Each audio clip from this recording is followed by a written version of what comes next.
Please subscribe Tito Manny Vlog.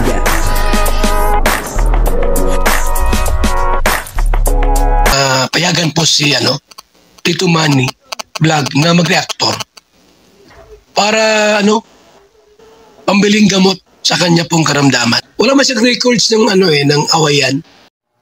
Magandang umaga, magandang tanghali at magandang gabi sa inyong lahat mga kapatid. Saan man kayo ng panig ng mundo naroon ngayon, ay mag-iingat kayo palagi at pagpalain kayo ng ating Panginoon. At yun na, kagabi ay nagsalita itong si Ma'am Melanie sa isang live tungkol sa kalagayan ni Rina. Alam naman po natin lahat na pagtungkol kay Rina, doon sa kanyang kalagayan ay talagang dapat updated po tayo dyan. Kasi alam niyo naman po na ako ay talagang sumusuporta kay Rina. Alam niyo naman yan. Kasi mula pa noon hanggang sa ngayon ay patuloy po natin sinusubaybayan yung buhay ni Rina. Tungkol lang po kay Rina. Pero yung mga ibang issue, hindi po tayo makikialam dyan. Bahala po sila dyan. Magtalo-talo po sila. Hindi po natin alam. Tayo po makikialam sa mga pinaglalaban nila. Kasi tayo po ay nakatuon lang at nakapokus tungkol doon sa kalagayan ni Rina. At siyempre, si Rina po ay ang gustuhan po natin talaga kay Rina ay yung tuluyan na po siyang gumaling. Yung lubusan na po siyang gumaling. Yung pong 100% na yung kanyang kagalingan. Alam niyo naman na si Rina ay patuloy po nating pinagpipray hanggang sa ngayon. At hindi natin nakakalimutan. Tuwing tayo ay nagpipray, kasama po yan si Rina. Kasi ang hangarin nga po natin ay maging maayos na po si Rina. Wala naman po tayo maitutulong tungkol po sa mga financial, sa pambili ng gamot ni Rina. Wala po tayo niyan. Kasi ako po nagmi-maintenance din ako. Nagagamot din po. Nagagamot din po ako. Kaya ang tanging maitutulong ko lang po talaga kay Rina ay yung siya ay maipanalangin sa ating Panginoon. Yung pong lubusan niyang kagalingan. Yun po talaga ang ginagawa ko everyday. Para makatulong po tayo kay Rina. Sa pamamagitan ng panalangin.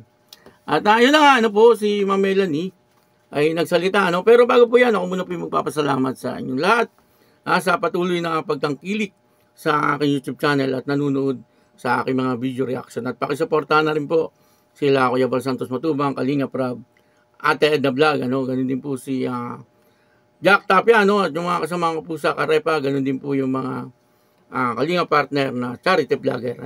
Sino po yung gusto sumuporta? Sino lang naman po. Kung ayaw, di okay din lang. At yun na, pagpatuloy na po natin yung ating pinag-uusapan.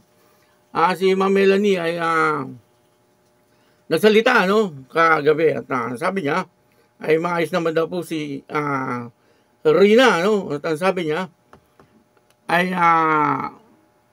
nadagdagan yung improvement ni Rina.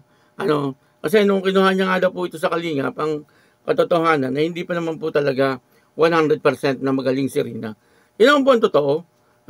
At sinabi naman po yun na talagang hindi pa naman po talaga 100% na magaling si Rina nung kinuha sa Kalingap. Pero malaki na po yung kanyang naging improvement.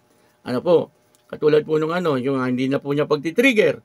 Nung kinuha po si Rina, nila Kalinga Prab at nila Kuya Val kay Lola Nestor, nagtitrigger po siya, at medyo tulala po siya. Pero nung napunta po siya sa Kalingap, aminin mo po natin o sa hindi, ang katotohanan ay nagkaroon po ng malaking improvement din talaga si Rina. Yun ang hindi na po siya nagtitrigger at nakakausap na rin po siya. Pero ang sabi ni Ma'am Melanie, sa ngayon, ay hindi na rin siya nag-hallucination.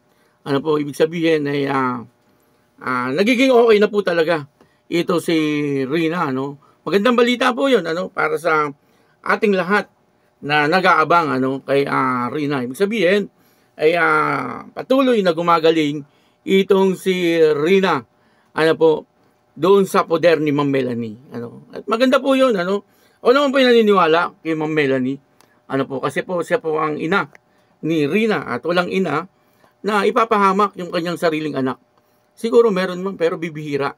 At maaaring si Ma'am Melanie hindi po kasali doon. Nakita naman po natin na si Ma'am Melanie sa ngayon ay talagang pinipilit niya na asikasuhin si Rina nang abot sa kanyang makakaya. Yun po ang nakikita ko sa obserbasyon ko yon. At sarili kong opinion. May kanya-kanya po tayong opinion. Yung iba, ibang opinion nila. Iba, ibang obserbasyon nila tungkol po sa mga nangyayari. Pero para sa akin, ay maganda po si Rina na naandun talaga sa kanyang ina sapagkat ano man ang mangyari ay nanay niya po yun. Kumbaga siya naman po talaga ang karapat-dapat na mag-asikaso doon sa kanyang anak. Kumbaga talagang responsibilidad yan ni Ma'am Melanie. Tagal ko na pong sinasabi yan noon pa. Na talagang responsibilidad ni Ma'am Melanie na asikasuhin niya itong si Rina.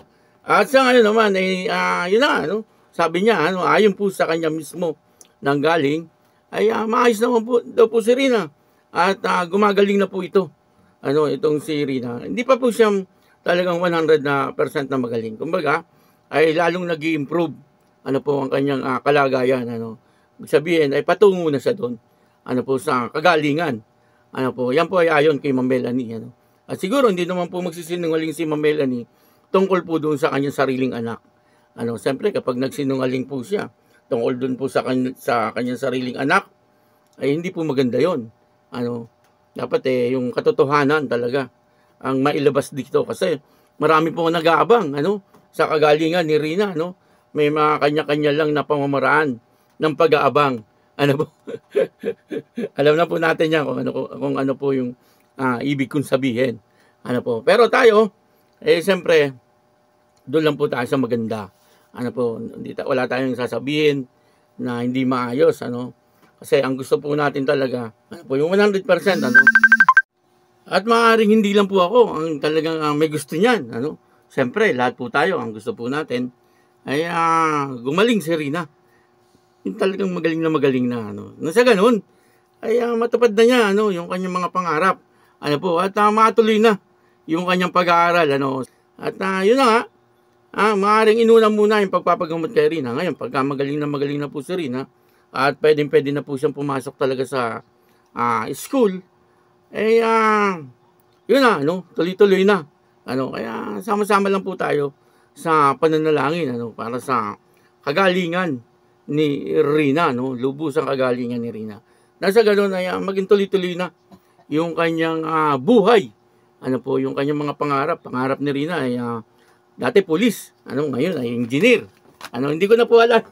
Hindi ko lang po alam sa ngayon kung ano na po ang kanyang pangarap. At kasi siyempre hindi naman na po natin siya nakikita.